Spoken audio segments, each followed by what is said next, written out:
स्वागत है आप सभी का आपके अपने channel one day exam study में। इस वीडियो में हम डिस्कस करेंगे जीन पियाजे। काफ़ी महत्वपूर्ण टॉपिक है। यहाँ से आपकी परीक्षा में 2 प्रश्न जरूर पूछे जाते हैं, तो इस वीडियो को शुरुआत से अंत तक देखिएगा। चैनल पे अगर आप पहली बार आए सब्सक्राइब करके बेल आइकन दबाना ना भूलें।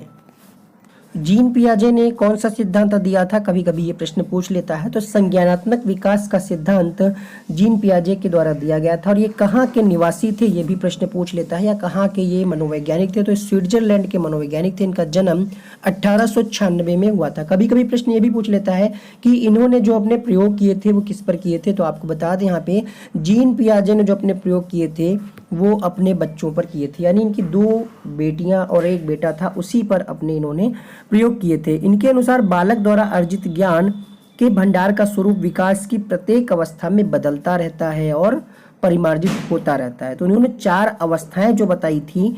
कभी कभी ये प्रश्न भी पूछ लेता है कि इन्होंने कितनी अवस्थाएं बताई थी। 4 अवस्थाएं बताई थी संज्ञानात्मक विकास की। पहली अवस्था थी संवेदिक पेशी अवस्था, यानी सेंसरी मोटर। और दूसरी थी यहाँ पे पूर्व संक्रियात्मक अवस्था, प्री ऑपरेशनल स्टेज, यानी 2 से 7 वर्ष। और मूर्त संक्रियात्मक अवस्था ये होती है आपकी 7 से 11 वर्ष। और लास्ट आपका होता है अमूर्त संक्रियात्मक अवस्था, यानी 11 से 18 वर्ष। अब यहाँ पे एक शब्द का प्रयोग हुआ है संज्ञान। तो जान लीजिए संज्ञान है क्या। संज्ञान विभिन्न मानसिक प्रक्रियाओं का समूह है। इसके अंतर्गत आपका ध्यान, स्मरण, चिंतन, तर्कना, निर्णय लेना व समस्या समाधान भी आ जाता है। संज्ञानात्मक विकास से तात्पर्य संवेदी सूचनाओं को ग्रहण करके उस पर चिंतन करके इस लायक बनाना है जिससे वह उनका प्रयोग विभिन्न परिस्थितियों में समस्या समाधान हेतु कर सके।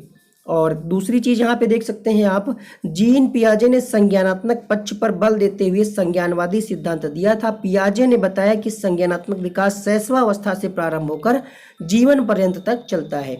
और इस सिद्धांत को दूसरे नाम से जाना जाता है विकासात्मक का सिद्धांत। ठीक है, तो जीन पियाजे को विकासात्मक मनोविज्ञान का जनक भी कहा गया है। पियाजे का मानना था कि व्यक्ति के विकास में उसका एक बचपन एक महत्वपूर्ण भूमिका निभाता है। और पियाजे का सिद्धांत जो है विकासीय अवस्था का सिद्धांत, यानी डेवलपमेंट स्टेज थ्योरी भी कहलाता है। और यह सिद्धांत ज्ञान की प्रकृति के बारे में है। और इसमें यह बताया गया है कि मानव कैसे ज्ञान क्रमशः इसका अर्जन करता है और कैसे इसे एक एक कर जोड़ता है और इसका प्रयोग कैसे करता है। तो यहाँ पे देख सकते हैं आप, जीन पियाजे को विकासात्मक मनोविज्ञान का जनक भी कहा जाता है। पियाजे के संज्ञानात्मक विकास के सिद्धांत के कुछ प्रमुख संप्रत्यय हैं, जान लीजिए। अनुकूलन क्या है, तो पियाजे ने बताया कि बालकों में वातावरण के साथ सामंजस्य करने की जन्मजात प्रवृत्ति होती है, इसे ही अनुकूलन कहा जाता है। इसके 2 भाग हैं, पहला है आत्मसातकरण, दूसरा है समायोजन। कभी कभी इससे भी प्रश्न पूछता है। आत्मसातकरण क्या है जान लीजिएगा। यहाँ पे बालक द्वारा पूर्व में सीखी गई योजनाओं या मानसिक प्रक्रियाओं का समस्या समाधान के लिए सहारा लेना ही आत्मसातकरण कहलाता है। दूसरे शब्दों में अगर हम कहें तो पूर्व परिस्थिति में सीखे गए ज्ञान को नवीन ज्ञान से जोड़ना ही क्या है, आत्मसातकरण है। आगे बात करते हैं, दूसरा टॉपिक है यहाँ पे समायोजन। समायोजन क्या है, तो वातावरण के साथ सामंजस्य करने के लिए बालक द्वारा पूर्व योजनाओं, संप्रत्यय या व्यवहार में लाया गया परिवर्तन ही समायोजन है।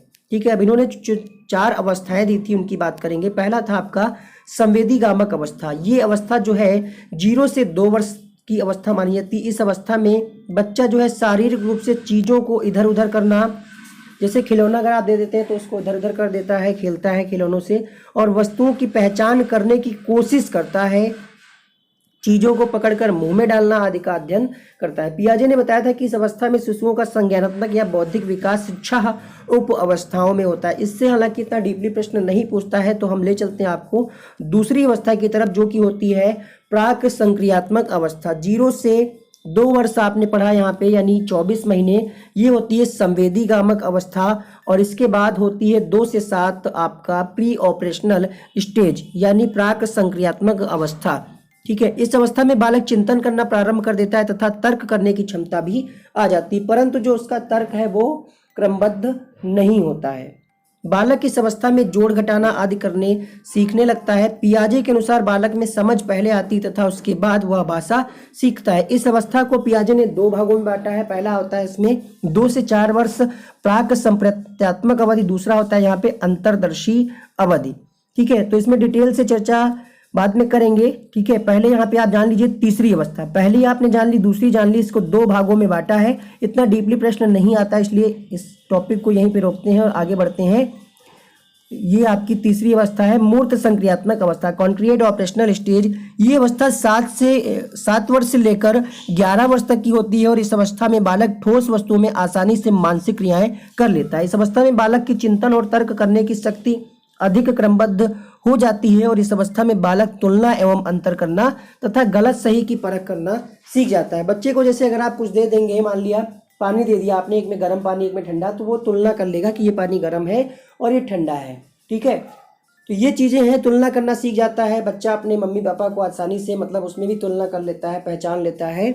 और जैसे आपके परिवार में ही कई सारे बच्चे हों तो वो आसानी से आपस में मतलब पहचान लेंगे कि हमारे, कोई कहता है आपस में कि हमारे पापा इतने अच्छे हैं, कोई तो दूसरा बच्चा भी कहता है कि हमारे पापा आपसे भी अच्छे हैं। तो ये तुलना करने की जो प्रवृत्ति है ये मूर्त संक्रियात्मक अवस्था में आ जाती है। चौथा यहाँ पे औपचारिक क्रियात्मक अवस्था, फॉर्मल ऑपरेशनल स्टेज। इसमें क्या होता है, ये अवस्था जो है सबसे पहले जान लीजिए 11 वर्ष से प्रारंभ होती है और वयस्क होने तक चलती है। इस अवस्था में चिंतन लचीला और प्रभावी हो जाता है तथा बालक के जो चिंतन में वो क्रमबद्धता आ जाती है। इस अवस्था में बालक काल्पनिक रूप से सोचकर चिंतन करने में सक्षम हो जाते हैं और ये अवस्था किशोरों के शिक्षा के स्तर से सीधे प्रभावित होती है। अब इस सिद्धांत की उपयोगिताएं क्या है, तो पियाजे ने अपने सिद्धांत में बालक की भूमिका को बहुत ही सक्रिय माना है।